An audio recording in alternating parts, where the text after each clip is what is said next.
ನಮಸ್ತೆ. ಪದ್ಮವೇಣಿ ಕನ್ನಡ ವಾಣಿಯಿಂದ ಎಲ್ಲರಿಗೂ ಬೆಳಗಿನ ಶುಭೋದಯ. ಮಕ್ಕಳೇ, ಕಳೆದ ಸಂಚಿಕೆಯಲ್ಲಿ ಯಕಾರಾಗಮ ಸಂಧಿಯ ಬಗ್ಗೆ ಸವಿವರವಾಗಿ ತಿಳಿದಿದ್ದೀರಿ. ಇಂದಿನ ಸಂಚಿಕೆಯಲ್ಲಿ ವಕಾರಾಗಮ ಸಂಧಿಯ ಬಗ್ಗೆ ತಿಳಿಯೋಣ. ಮೊದಲಿಗೆ ಒಮ್ಮೆ ಸಂಕ್ಷಿಪ್ತವಾಗಿ ಆಗಮ ಸಂಧಿ ಎಂದರೇನು ಎಂದು ನೆನಪು ಮಾಡಿಕೊಳ್ಳೋಣ. ಆಗಮ ಸಂಧಿ ಎಂದರೆ ಸ್ವರದ ಮುಂದೆ ಸ್ವರ ಬಂದಾಗ ಪೂರ್ವ ಪದದಲ್ಲಿರುವ ಸ್ವರವು ಲೋಪವಾಗುವುದಿಲ್ಲ. ಉತ್ತರ ಪದದ ಸ್ವರಕ್ಕೆ ಯಾವ ಹಾನಿಯೂ ಆಗುವುದಿಲ್ಲ. ಆದರೆ ನಡುವಿನಲ್ಲಿ ಹೊಸದೊಂದು ವ್ಯಂಜನವು ಬಂದು ಸೇರುತ್ತದೆ.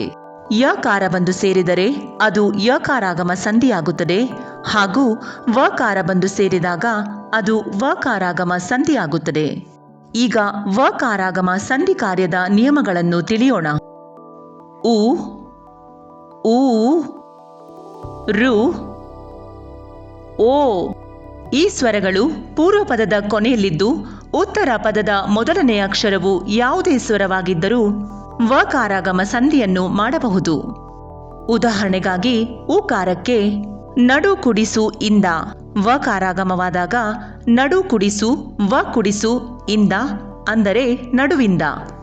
ಇಲ್ಲಿ ಪೂರ್ವ ಪದದ ಕೊನೆಯ ಅಕ್ಷರ ಉ, ಉತ್ತರ ಪದದ ಮೊದಲ ಅಕ್ಷರ ಇ.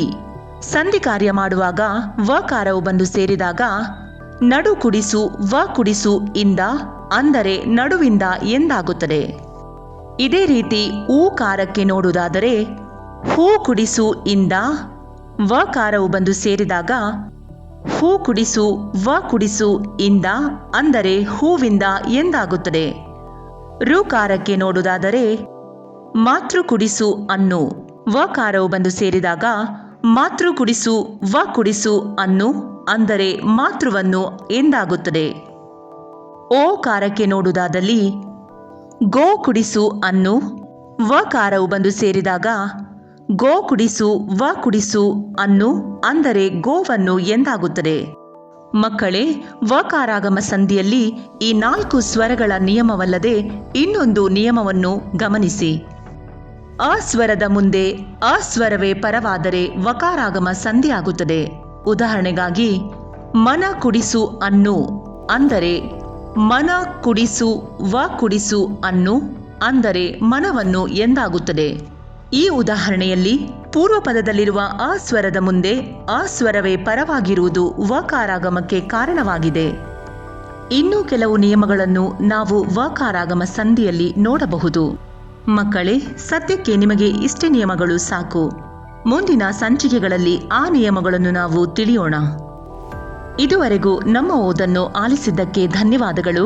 ಈ ನಮ್ಮ ಓದು ನಿಮಗೆ ಇಷ್ಟವಾದಲ್ಲಿ ಒಂದು ಮೆಚ್ಚುಗೆ ಇರಲಿ.